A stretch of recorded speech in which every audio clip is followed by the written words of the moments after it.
Welcome to Mimika TV. Get ready to break through barriers, fuel your faith, pursue your purpose, and market your message so you can impact the marketplace for God. Welcome, friends, to the new season of Mimika TV. As we welcome in this new year of 2021, we have some great things to look forward to. Now, I know 2020 was quite a doozy and threw quite a few things at us, but I'm here to say that what goes down must come up. So join me in this new season as I introduce you to some new concepts, new people, and to really encourage you and lift you up, because I'm here to offer you a pull to the future. No longer do we need to stay stuck in the past of what was. We have the opportunity today to be able to push towards what God has for each of us. And I'm thrilled and excited and honored to be able to share what's been on my heart. Now, for those who've been following the show, it has been around quite a few years and it has gone through so many different iterations. But what I'm so excited about this new season is that I'm finally starting to share more of me. Now, we will have some interviews with well-known people that will bring you lots of encouragement, including my sisters, so stay tuned for that. But what I really feel is important is for me to start really stepping up and sharing what's on my heart. You know, I have been a Christian author and speaker and in the business world for 25 years now, and I've been around the block.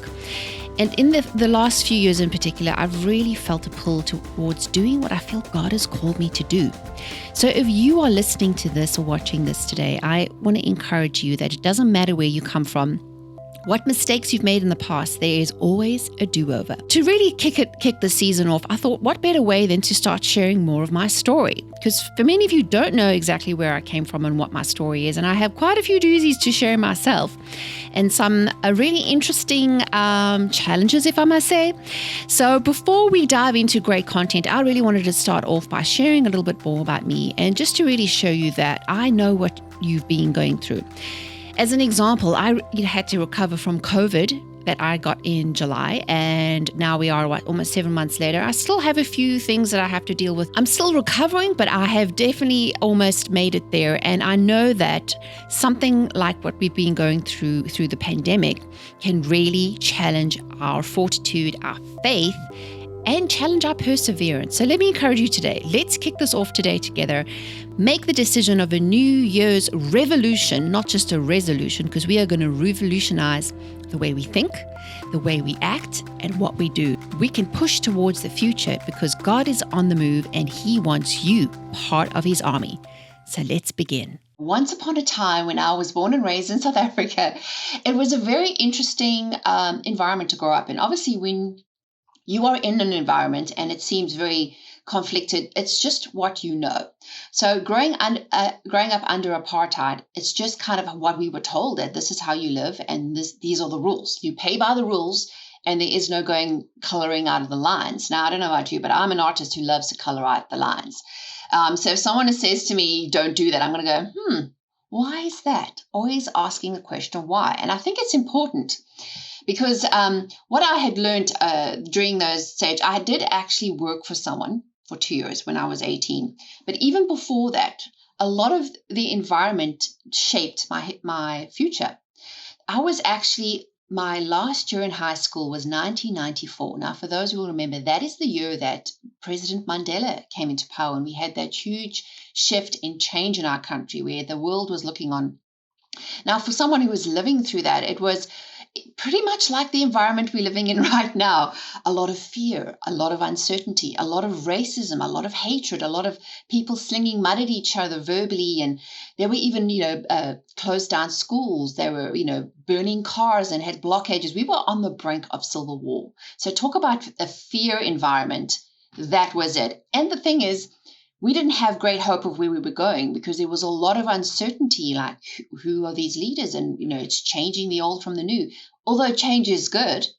But again, when our environment we're in, creates this sense of fear and, we, as humans, like our comforts, and anything that pushes us a little out of our comfort zone, we either have a tantrum or we kind of shut down. But being entrepreneurial the way I was, I had decided, even in school, the option of going to college was taken off the table. The colleges were closed. They weren't taking applications. They were like, opportunities for jobs that I had previously thought I could do were no longer available. So I had to kind of make lemonade out of lemons, right? So I decided just to start working and just to find where I could learn. I just really had a hunger for learning. Like, how can I be a sponge, and what environment do I want to learn? So I worked in a TV production company for 2 years because I really thought I wanted to be a TV broadcaster, which, kind of like explaining the news on the evening TV, and really engrossed myself. I fell in love with video and, media as a medium. But I soon realized that wasn't the lifestyle for me. If, to work in media, pretty much they own you. You're 24/7, 7 days a week, no time off. There is no life. And I'd realized, I had met my high school sweetheart when I was still in school. So we were really excited about getting married. And I knew I had to make a choice, that if I wanted to have the freedom that I wanted to, I had to be my own boss. So I got married at 19, and we decided then and there we were going to be our own freedom fighters and create our own opportunities. And we decided when we got married that we were going to be our own business owners because we wanted to create that freedom. Now, I know I'm dating myself. Back in the day of when the internet came out is when we were one of the first people who created an internet-based business in South Africa. Now, let me tell you, the internet in South Africa was like 10 years behind the rest of the world. So when we would go to people and say, we want to create a website for you to put your business online. And they're like, a webby what? What spider? What spider are you trying to sell me? And I was like, this is going to be hard work. So, back in the day of AOL and dial-up, if you remember having to plug in your phone and like, you've got mail. Those were the days we were like, wow, this is going to change the world. So fast forward a few years, the internet exploded. And of course, being in South Africa, the political situation was still very volatile. So we wanted to create further opportunities. And we started getting some international clients, specifically in England. So both my husband and I have international passports. My husband has a British one. I have a Greek one. My father is Greek, so half English, half Greek, half fruit salad, whatever you want to pick. So we decided, well, we're just going to make a go of it. At the time, and I wouldn't advise this, I was pregnant with our second child. Our first one was 2, but we were like, hey, arrive in a new country, have a baby, and start a new business. Why not? What else could go wrong, right? So I must say, we don't really take no for an answer. And we decided, well, we were going to burn the ships. We sold our house. We basically shut down things that were there. We sold everything we owned. All we shipped over were things, our personal effects and boxes. And we thought this was it. Our family thought we were totally off our rocker, totally cray-cray. Like, why are you leaving the comforts of home? Why are you going somewhere that you haven't been? The good news is I did have family there. My mom and my sister, who they lived there, they had been living there for quite a few years. And we went there and thought, well, we have a connection. So at least if I have a baby, I'll have someone to help me. But again, we were forced to be in a new environment where we didn't know the rules of the game. Even though we were speaking English, you would swear we were speaking another language, like British and South African are like, what? Like we would have to repeat ourselves 100 times just so people could understand us. Things like, is that a buggy or a pushchair? Is it a pram or an escalator? Like, talk about learning the language, right? But it was super fun. And that's the thing is, I think we never lost that excitement and that wonder of learning something new. That even though I'll never forget going to the grocery store when we had started our business and we were like living off fumes. We were bootstrapping, like you cannot believe, living off credit cards that we had from South Africa. I would take my 2-year-old who would have a huge tantrum, my newborn in a car seat, and go to the grocery store and just pray that the credit card would go through so we could pay our groceries for that week. So, being in that situation where, you don't have job opportunities, you don't have money coming in, like, what do you do? How do you get creative, right? So my husband and I were always like looking for the opportunities. Like, even though, we didn't arrive with money, we didn't arrive with networks, we didn't arrive with a ready set business. Even the paperwork and all the immigration stuff we had to do ourselves. But, where there's a will, there's a way. I really believe if you have the mindset in the right area and you're determined to reach your goals and you make a plan and you stick with it. Because I don't know about you guys, but I feel like a lot of this new generation and even where we're living in now, people have lost like grit. People don't have that sort of stick-to-itness anymore. People are like, we've gone soft. I say this to my kids. And, growing up in South Africa, we were told, listen, you just don't be precious. Suck it up, buttercup. Pull yourself towards yourself, put on your big girl panties, and find another way. There's actually a saying that in Afrikaans, which is a boer maak 'n plan, which means a farmer makes a plan. If the weather comes in and rolls in and thrashes your crops, well, what else do you do, right? You pick up, you find something else, you look for another opportunity, you find where the needs are, and you start again. And I think that attitude and upbringing really helped us because we didn't just immigrate to England. We did it again 5 years later and went from England to the USA. And talk about paperwork. I feel like I could have had a truckload of paperwork just to prove ourselves eligible enough to live and work in this country. So we went through the whole immigration process with a lawyer because we were getting more and more clients here in the US because of, being in digital marketing, and my husband has been involved in that area, in that space for a long time. And I was doing a lot of web design and helping him with the business. And during that time in England, I decided, well, why don't I start another business? So I decided I want to be a photographer. So opportunity, let's figure out how to do this. So 2 kids at home, 2 and 4-year-old, and I went to night school. So during this transition period, we'd realized, the opportunities were growing, especially here on the East Coast. And a lot of my husband's clients were from America. And the good thing for us is his younger brother had got a scholarship way back in the day in South Africa to get to the US. So we again had a contact, but we had no major networks. We had no funding. We had to do this all ourselves. So for 2 years in England, we buckled down. My photography business helped to pay to get us out of debt. So we cleared our credit card debt. So, a lot of beans on toast and tea for dinner. And we just made sure that if this was the goal we wanted, we were willing to sacrifice because we knew that's where we wanted to be. So we didn't have the backing of a company that paid for our immigration, our moving, our lawyers. I mean, talk about that was an investment in itself. But again, we started, and this was 2006. We moved from the UK to the US. And we managed to get in just before the 2008 crash, right? Thank goodness. We managed to get a mortgage and we started our business. But I tell you, this immigration system is no joke. Like, we had to literally get a visa for a year and then apply straight away for an extension. And then we had to do the green card. And the whole time we had to maintain a certain bank balance. We had to employ Americans. We basically had to show them everything. We felt like naked. Like, they want to know, where you're traveling, where you're going, who you're employing, where you, proof of address, proof of rental agreements, the whole shebang.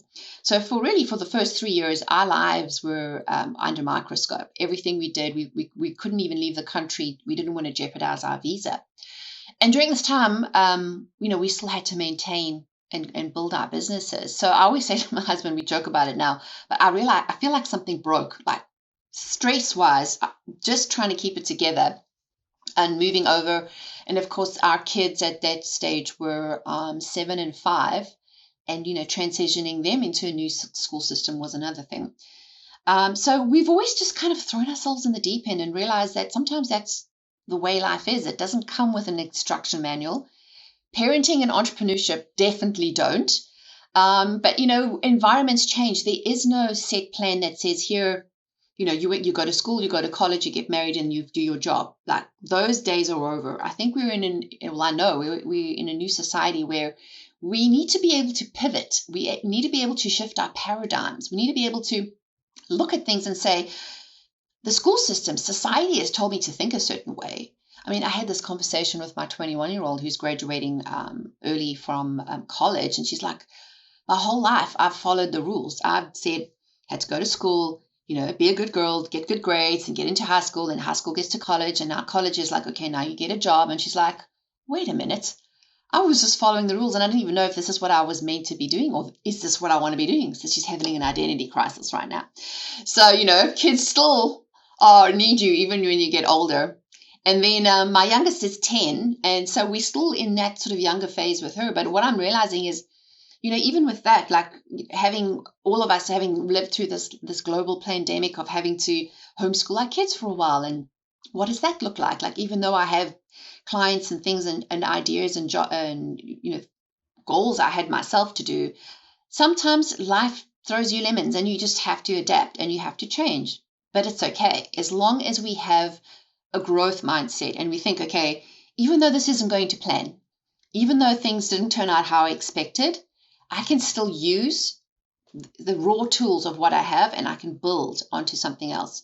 Because really, where the mind goes, the man and the woman follow.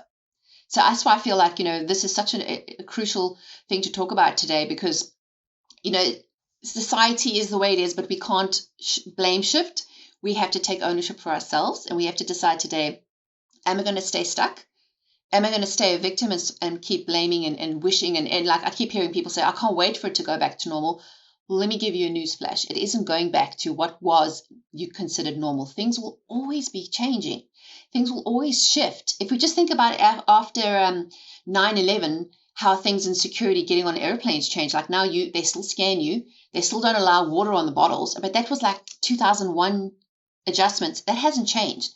So we just have to understand we have control over what we can change, just like the serenity prayer. Like, God, give me, serenity to be able to accept the things I can change, and courage to change the things I can, and wisdom to know the difference. And I think that's really where we all are in our lives. We've all had this forced crossroads thrust upon us, but I'm excited because the opportunities of where we're going are going to be so awesome. The educational changes, the banking changes, the environment changes.